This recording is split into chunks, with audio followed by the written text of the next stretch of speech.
ರೀತಿಯಾಗಿ ನೋಡ್ತೀರಿ? ರಾಜ್ಯದಲ್ಲಿ ಆಡಳಿತ ಇದೆ ಅಂತಕ್ಕಂಥದ್ದು ಯಾರಾದರೂ ಊಹೆ ಮಾಡಲಿಕ್ಕೆ ಸಾಧ್ಯನಾ?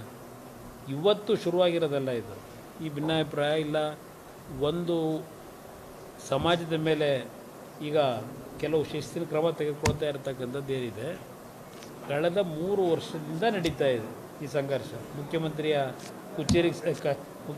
ಕುರ್ಚಿಗೆ ಸಂಬಂಧಪಟ್ಟಾಗಿ ಒಬ್ಬರು ಮುಖ್ಯಮಂತ್ರಿ ಆಗಬೇಕು ಅಂತಾರೆ, ನಾನೇ ಮುಂದೆ 5 ವರ್ಷ ನಾನೇ ಅಂತ ಇನ್ನೊಬ್ಬರು ಹೇಳ್ತಾರೆ. ಇದು ನಿರಂತರವಾಗಿ ನಡ್ಕೊಂಬಂದಿದೆ. ಬಹುಶಃ 2 ಉಪಚುನಾವಣೆಗಳ ಹಿನ್ನೆಲೆಯಲ್ಲಿ ಒಂದು ಸಣ್ಣ ಬಿರುಕೇನು ಪ್ರಾರಂಭ ಆಗಿದೆ. ಅದು ಯಾರಿಂದ ಪ್ರಾರಂಭ ಆಗಿದೆ, ಯಾರು ಮೇಲೂ ಯಾರು ಕಡಿಮೆ ಅಂತಕ್ಕಂಥದ್ದೇನು ಪ್ರಾರಂಭ ಆಗಿದೆ.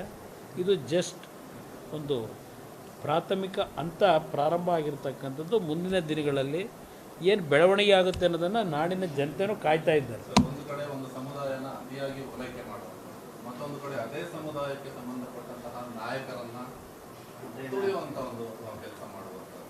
ಆದರೂ ಆ ಸಮುದಾಯ ಅವ್ರ ಜೊತೆ ನಿಲ್ಲುತ್ತೆ ಅಂತ ಅನ್ಸುತ್ತೆ. ನಾನು ನೋಡೋಣ, ಈಗ ನಡೀತಿರ್ತಕ್ಕಂಥ ಬೆಳವಣಿಗೆ ನೋಡಿದಾಗ ಯಾವುದೇ ಸಮುದಾಯದ ಬೆಂಬಲ ಒಂದು ಪಕ್ಷಕ್ಕೆ ಪರ್ಮನೆಂಟ್ ಆಗಿರುತ್ತೆ ಅನ್ನೋದನ್ನು ಹೇಳೋಕ್ಕಾಗಲ್ಲ. ಈಗ ಉದಾಹರಣೆಗೆ ಬಾಬ್ರಿ ಮಸೀದಿ ಹೊಡೆದ್ರು, ಆ ಸಂದರ್ಭದಲ್ಲಿ ಕಾಂಗ್ರೆಸ್ನ ಸಂಪೂರ್ಣ ತಿರಸ್ಕಾರ ಮಾಡಿದ್ರು ನಾಡಿನ ದೇಶದ ಜನತೆ. 140 ಸೀಟಿಗೆ ಬಂತು.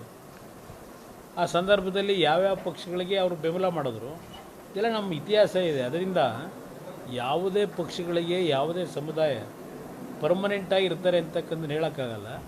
ಇವತ್ತಿನ ಈಗಿನ ಬೆಳವಣಿಗೆಗಳು ಮುಂದೆ ಏನಾಗುತ್ತೆ ಅನ್ನೋದು ಕಾದು ನೋಡೋಣ. ಯಾರ್ದು ಭವಿಷ್ಯ ಮುಗಿದೋಗಿದೆ ಅಂದರೆ